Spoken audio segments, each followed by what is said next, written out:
By the end of this video, you should have a good understanding of the different research methods, their purposes, and why research is important for any media product. There are 3 areas in terms of research we will look at: the types of research, method and sources, and purposes of research. First, we will look at the types of research. These are quantitative and qualitative. Quantitative data is all about numbers and figures. For example, if you were doing a survey, one of the questions could be, do you like Marmite? Yes or no? When all the answers are collected, you would have a numerical answer. Questions that provide quantitative data is used to find specific statistic data, which can be shown in the form of charts and graphs. But the best way to get a more reliable answer is to get at least 100 people to do your survey. Qualitative data is all about opinions. To get qualitative data, interviewers usually ask open-ended questions to their interviewee, avoiding yes or no questions, as it's about their thoughts, feelings, body language and reactions they are looking for. Methods and sources of research is gathering information through primary and secondary sources, also through data gathering agencies, which we'll get onto in a bit. Primary research is gathering information through methods that you do yourself, which can be through conducting surveys, interviews, or focus groups. Primary research is also about knowledge from personal experience and observing others. There are pros and cons of these methods. Here are some examples. Surveys and interviews are a great way to get a variety of feedback from your potential audience, but some may not take it seriously and could lie. Also in interviews, not everybody likes to be recorded or put online, so surveys allow people to be anonymous.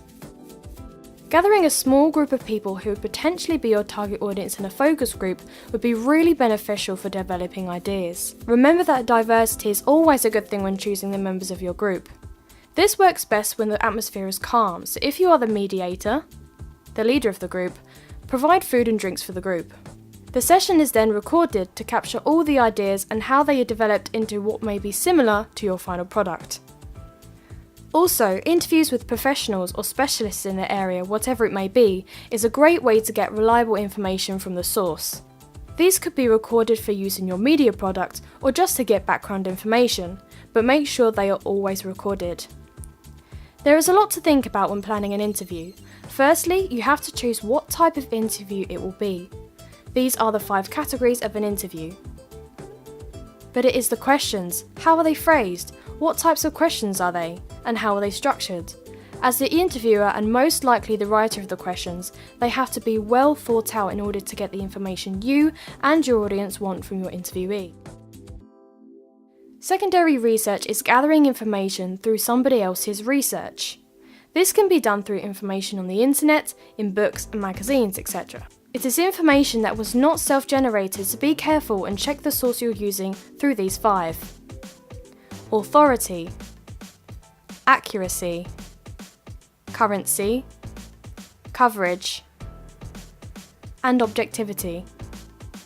A book is always very good to get trusted information, but if the book is outdated, then the information may have been proven wrong or may be slightly altered in recent years. The internet is a good way to search through many different sites, articles, etc., but some sites aren't always official and you have to check who owns and writes on the site. If you wanted to find an article, a recent newspaper may be very good for that, but then again, there are many different newspapers. Your best bet is to go with something like The Guardian rather than The Sun, because it may be more trustworthy. But for every source you gather information from, you should reference it. This will help you avoid plagiarism, as it gives credit to the writers of the site or authors of the books. It shows that you used a wide variety of sources, which can prove that the information you're providing is reliable, and it allows your viewer to look into the sources you have used. This can be done correctly through using the Havard referencing system. This is the most commonly used way of referencing a source, and it is the standard for all students. This is the way I would write out the details of a source I was referencing. Remember, it is key to include the author and date. This image is an example I took from the website. The third method of research can be done through data gathering agencies such as Barb and Radar. Barb delivers the UK's television audience measurement system. Their research is all based on 5 questions. Who is watching? What are they watching? When are they watching? What screen are they watching it on? And how did the content get to the screen? Through their data, it informs program and advertisement producers how successful their product is, based on the 5 questions. Producers usually need to know in order to progress, expand their audience, and understand their audience and what they need to do to appeal to a wider audience. They do this by carefully monitoring selected households across the UK. This gives them the data they need to know on how successful the programmes are and how they are being watched by their panel. This data then represents the nation. There are some factors about this method that doesn't make it entirely reliable though. Members of the panel have to sign in and say they are currently watching, but unfortunately some people may lie and say they are someone else. However, as soon as Barb recognises this, they remove the household immediately. Another issue could be that a person may sign in as themselves and start watching TV, but then they might leave the room for a long period of time, which gives false results. You can go to their website to learn more about Barb. RAJAR. Radio Joint Audience Research is a single audience measurement system for the radio industry in the UK. They are very similar to the purposes of Barb, but for radio. RAJAR is an independent organisation run by professionals in the radio industry. They get their data from their panel by completing a 7-day diary. The information collected by RAJAR is very important and useful for radio stations.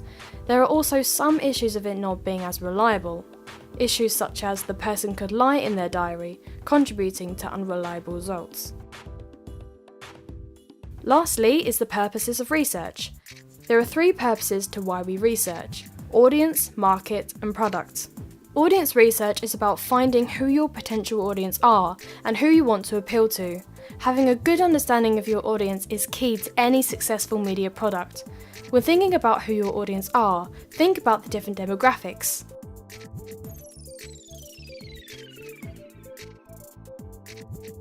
For example, if I created a radio show aimed at an older audience, I would have to understand the content my audience would want to listen to, and how the presenter would talk to their audience, and what kind of language would they use.